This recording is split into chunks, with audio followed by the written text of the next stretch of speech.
So it just seems as if the Minister of Police has just made an appearance. It does look like it was him.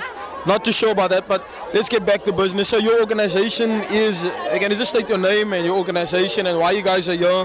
Why do you think this is important for you to be here today? Yeah. My name is Wendy Pakir and I'm from Ubuntu Rural Women and Youth Movement, and this is Esther Haas and she's from Little Jabez Daycare Center, and we are here to show our support for little children like Jocelyn, because we say this should have never happened. We have a grassroots gender-based violence alliance program where we have an eye on the child. You know, when communities look out for each other, when we see something is wrong, we believe that we can't look away, we can't look the other way, we can do something about it. So we're here today to raise awareness around gender-based violence, where people can go when they see there's a problem. There's organizations that can assist, organizations like Ubuntu and many others, and we are here to say justice must be served for Jocelyn. We hope that the perpetrators do not get bail until they talk and say what happened to her. And no other child should ever feel afraid. You know, we've got a constitution that guarantees children the right to feel safe, the right to be protected, the right to be cared for. The Children's Act enshrined all those rights, but little Jocelyn's rights had not been protected. So we are here to fight for her. We are here to be her voice today, because she are not with us to be her own voice, and we are here to say no other child should disappear in the way that she did. Thank you so much. So your organization works within the community of Vredenburg, Saldanha?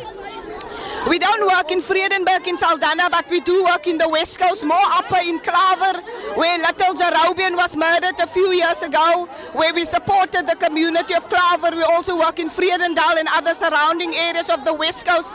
But we started to speak to the community of Saldanha, where little Jocelyn disappeared. We want to expand our Eye on the Child program to Saldanha, so we're currently speaking to stakeholders to bring everybody on board, the social workers, the police, safe moms, foster moms, people that look after children, to see how the community can work together to better the community and to make the community safe for children. Oh, thank you so much, you know. And I just have a last question. I've spoken to a sir here that says that he was very close to Kelly, and she was, you know, always there. I just wanted to get the feel from you guys. Boss, you're gonna drive over people's feet here. You already drove over this lady here. You don't look like you're sorry, boss. So with regards to the impact of the Sangomas in the community and traditional healers in this community, how do you think that this impacts the community? I've spoken to quite a number of people where they said that it's not the first child that has gone missing. Can we then, you know, speculate or then say that maybe this is just, one of the cases, you know, that they are now being exposed, you know, in a sense? And do you think cases of the past had an impact on, if you get what I'm saying? Yeah. In South Africa, every 5 hours, one child goes missing, which means over 1,000 children go missing every month. So we have a huge problem. We sit with issues of human trafficking. In the last police report, I'm saying is that children go missing every day. I've done a little research on Saldanha, and I saw in 2009 a 9-year-old went missing as well. Her name was Montesca.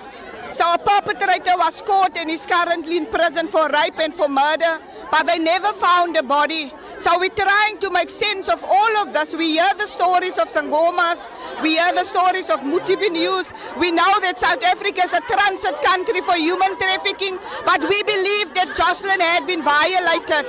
Her rights had been trampled upon, and we believe that somebody harmed her. So this is not a case where a child was kidnapped and sent to another country or sent to another place. But we believe those closest to her harmed her, and they needed to cover themselves. And that's why up to today, they're not speaking about what has happened to Jocelyn.